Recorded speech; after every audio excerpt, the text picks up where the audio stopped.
नमस्कार, मैं हूं जितेंद्र बच्चन और आप देख रहे हैं राष्ट्रीय जनमोर्चा।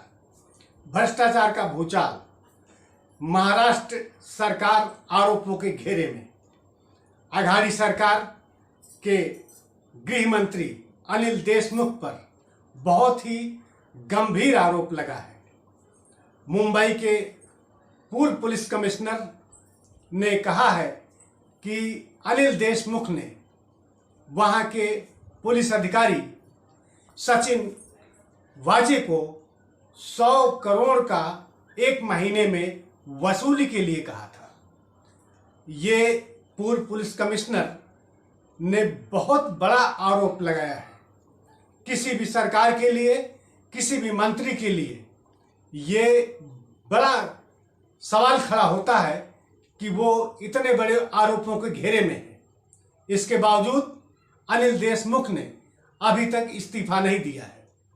नैतिकता यही कहती है कि उन्हें तुरंत इस मामले को लेकर के अपना त्यागपत्र दे देना चाहिए।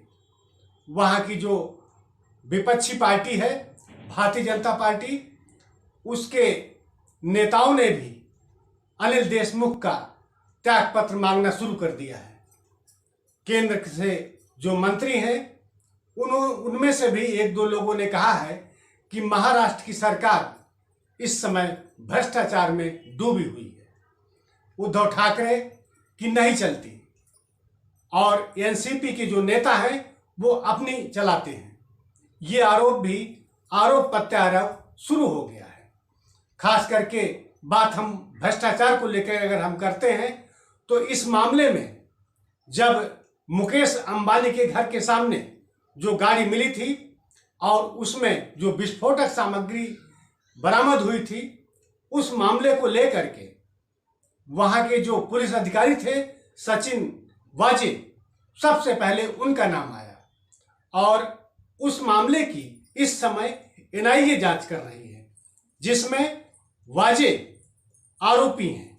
उनके अलावा एक दो और आरोपियों के एनआईए ने गिरफ्तार कर लिया है। सवाल यह उठता है कि महाराष्ट्र के पूर्व पुलिस कमिश्नर जो कल तक वहां कमिश्नर थे और उद्धव ठाकरे सरकार ने ही उनको कमिश्नर नियुक्त किया था, उनके पद से हटते ही उनका ट्रांसफर हो गया। इस समय होमगार्ड डीजी बना दिए गए हैं। उन्होंने मुख्यमंत्री, महाराष्ट्र के मुख्यमंत्री उद्धव ठाकरे को यह पत्र लिख करके बताया है कि गृह मंत्री, प्रदेश के गृह मंत्री अनिल देशमुख एक तरीके से वसूली करवा रहे थे। ये बहुत ही गंभीर आरोप है। इस मामले की जांच होनी चाहिए और कम से कम सीबीआई जांच होनी चाहिए, तभी इस मामले का पूरा पर्दाफाश हो पाएगा। राष्ट्रीय जनमोर्चा महाराष्ट्र की सरकार से, वहां के मुख्यमंत्री उद्धव ठाकरे से ये मांग करता है कि तत्काल प्रभाव से जो भी आरोपी हैं या जिन पर आरोप लगाया गया है उनको तुरंत इस्तीफा देना चाहिए या सरकार को उन्हें मंत्री पद से हटा देना चाहिए। यही नैतिकता बनती है और ये आम जनता में इसका संदेश अच्छा जाएगा। उद्धव ठाकरे के लिए ये एक अच्छा काम होगा। लेकिन अगर अनिल देशमुख इस्तीफा नहीं दे रहे हैं तो सरकार के हित में भी नहीं ठीक होगा और ना ही जनता उद्धव ठाकरे की सरकार पे भरोसा कर पाएगी। क्योंकि जब प्रदेश के मंत्री, सरकार का जो तंत्र है वही लूट खसोट और भ्रष्टाचार में लिप्त होगा तो कोई कैसे उस सरकार पे भरोसा कर पाएगा। और जनता जो है वो इस चीज को अच्छी तरह से समझने लगेगी कि अब उसका हित इस सरकार में निहित नहीं है। ये आगे के लिए भी, चाहे वो शिवसेना हो, चाहे वो एनसीपी हो या अन्य दल, उनके लिए भी एक बहुत बड़ा सवाल खड़ा हो रहा है कि अगर भ्रष्टाचार में वहां के मंत्री इस तरह से लिप्त हैं, डूबे हुए हैं आकंठ, तो वो जनहित में क्या काम कर रहे हैं। उधर एनसीपी के जो मुखिया हैं, जो अध्यक्ष हैं शरद पवार, उन्होंने अनिल देशमुख का बचाव करना शुरू कर दिया है। कल तक जो शरद पवार ये कहते थे, शरद पवार एक बड़ी हस्ती हैं, सियासत के धुरंधर माने जाते हैं, राजनीतिज्ञों में उनका बहुत बड़ा स्थान है। उन्होंने भी ये बात पहले कही थी कि ये सरकार के लिए ही नहीं, सरकार के लिए भी और अनिल देशमुख के लिए भी बहुत गंभीर मामला है।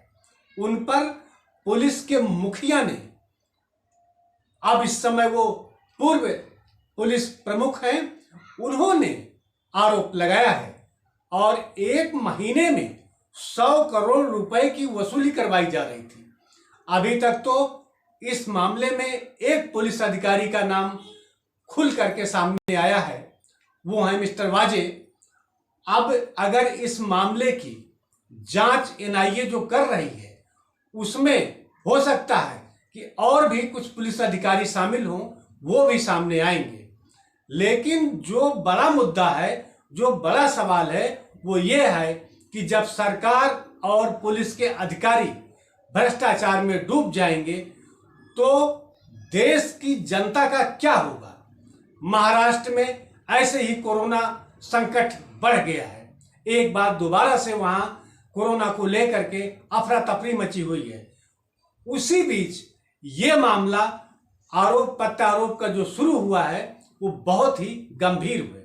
मुख्यमंत्री उद्धव ठाकरे को चाहिए कि तुरंत इस मामले की सीबीआई जांच करवाएं और जो भी हकीकत हो उसको सामने लाए, वो चाहे गृह मंत्री अनिल देशमुख हों या कोई भी पुलिस अधिकारी।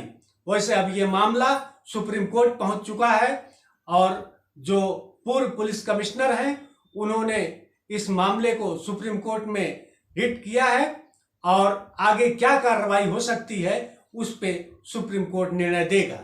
आप हमारे साथ बने रहिए, हम आपको फिर इस पे अपडेट देंगे। राष्ट्रीय जनमोर्चा देखते रहिए। नमस्कार।